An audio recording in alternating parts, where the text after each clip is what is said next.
Hello বন্ধুরা, আমি কেবি sir আর তোমরা দেখছো বিশ্বাস টিউটোরিয়াল ইউটিউব চ্যানেল। বাংলা নাটক ও যাত্রার ধারা থেকে এখনকার নতুন ক্লাসে আমি একটা নতুন প্রশ্ন এবং উত্তর আলোচনা করতে চলেছি। আজকে আমার আলোচ্য বিষয় হচ্ছে, দেখো, বাংলা নাটকে মাইকেল মধুসূদন দত্তের কৃতিত্ব আলোচনা করো। উত্তরটি আমরা দেখে নেব। তার আগে বলি, এর আগে আরও দুটি নাটক থেকে প্রশ্নোত্তর আলোচনা করে দিয়েছি। ওইগুলি দেখার জন্য আমার চ্যানেলের প্লেলিস্ট থেকে দেখতে থাকো আর আমার চ্যানেলকে সাবস্ক্রাইব করে নাও। উত্তরটি দেখো, একটা কোটেশনের মধ্যে দিয়ে আমি শুরু করেছি। অলি কুনাট্য রঙ্গে মজে লোক রাঢ়ে বঙ্গে নিরখিয়া প্রাণে নাহি সয়। এই কোটেশনটা মাইকেল মধুসূদন দত্ত লিখেছিলেন। মধুসূদন দত্তকে নাট্যকার রামনারায়ণ তর্করত্নের রত্নাবলী নাটকের ইংরেজি অনুবাদ করার অনুরোধ করা হলে সেই নাটকের দুর্বলতার দিক লক্ষ্য করে মধুকবি উক্ত উক্তিটি করেছেন। এরপরেই আকস্মিকভাবে কবি মধুসূদন দত্তের নাট্য জগতে পদার্পণ এক নবযুগের সূচনা করে। নিচে মাইকেল মধুসূদন দত্ত রচিত নাটকগুলিকে শ্রেণীবিভাগ করে আলোচনা করা হলো। প্রথম যে ভাগটি রয়েছে তা হচ্ছে পৌরাণিক নাটক। মধুসূদন দত্ত রচিত প্রথম পৌরাণিক নাটকের নাম শর্মিষ্ঠা।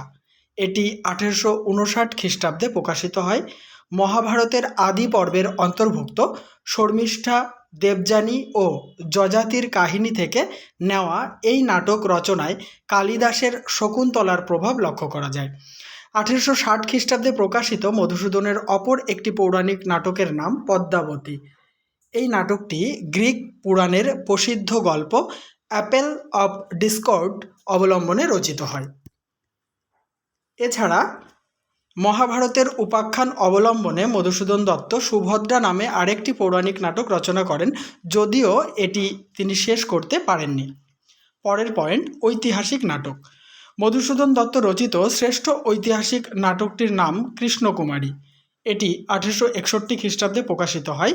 কর্নেল টডের annals and antiquities of Rajasthan, বানানটা আমি বলে দিচ্ছি, ANNALS, annals, AND and ANTIQUITIES, antiquities of Rajasthan, RAJASTHAN, Rajasthan অবলম্বনে নাটকটি রচনা করেন।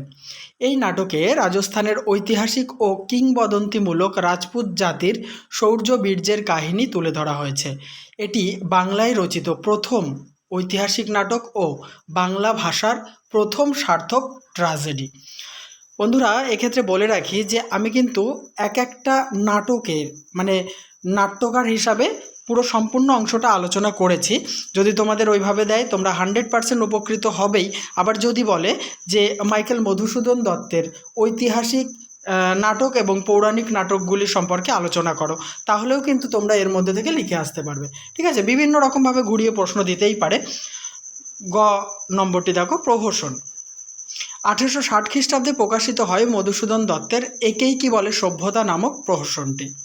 এতে সেই সময়ের উচ্চশিক্ষিত ইয়ং বেঙ্গল দলের সদস্যদের উচ্ছৃঙ্খলতা তুলে ধরা হয়েছে। এরপরে 1860 সালেই প্রকাশিত হয় বুড়ো শালিকের ঘাড়ে রো। এই রো বানানের মাথায় একটা চন্দ্রবিন্দু হবে। এখানে কোটেশন, এখানে কোটেশন শেষ। বুড়ো শালিকের ঘাড়েরও প্রহসন, যার প্রথমে নাম ছিল ভগ্ন শিব মন্দির। এতে গ্রাম্য জমিদারের কদর্য রূপ তুলে ধরা হয়েছে। এবারে আমরা উপসংহার টানব। মাইকেল মধুসূদন দত্তের আগে বেশ কিছু বাংলা নাটক রচিত হয়েছিল, কিন্তু সেই সমস্ত নাটকের মধ্যে দিয়ে বাংলা নাটকের গতিপথ নির্দিষ্টভাবে নির্ধারিত হয়নি। কবি হিসাবে আত্মপ্রকাশ করেও আকস্মিকভাবে নাটক রচনায় মধুসূদন দত্তের মনোনিবেশ এক নবযুগের সূচনা করেছিল। সুতরাং নাট্য জগতের গতিপথ নির্ধারণে তার অবদান শ্রদ্ধার সাথে স্মরণ করতে হয়। তাহলে বন্ধুরা, নাট্যকার মধুসূদন দত্ত সম্পর্কে আমি আলোচনা কমপ্লিট করলাম। যারা এখনও পর্যন্ত আমার চ্যানেল সাবস্ক্রাইব করোনি, সাবস্ক্রাইব করে নাও আর আমার চ্যানেলের প্লেলিস্ট সবসময় ফলো রেখো।